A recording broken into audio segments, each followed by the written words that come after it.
This is what the world's soaring demand for cobalt is doing to the Democratic Republic of Congo. Under each of these shelters are deep tunnels dug by hand. They often collapse. At the end of them are deposits of cobalt, of which Congo exported nearly $2 billion worth in 2019, and exports are growing fast.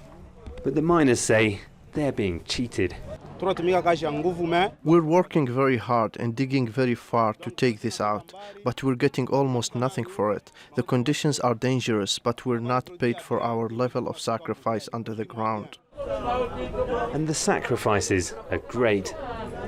The miners working here say when they enter the shaft, it takes them 1.5 hours to climb all the way down and then through the narrow tunnels to reach the rock face where they're cutting out the cobalt. End of their shift, it takes them even longer to climb all the way back up, and it doesn't look safe at all. There are cracks in the sides of the earth and it's propped up with tree branches and thin timbers.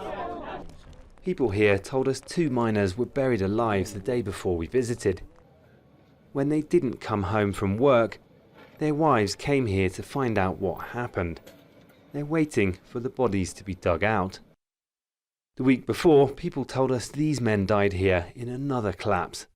As soon as the bodies and debris are removed, the miners keep digging out cobalt. Nobody here can afford to stop. There aren't any other jobs for them. This is the end of a line of about 40 men that starts deep underground. About 1/5 of Congo's cobalt is dug out like this by hand.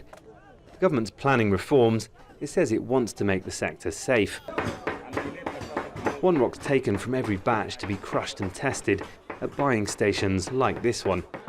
Most of them have been taken over by Chinese companies in recent years. The amount of cobalt is measured by this machine.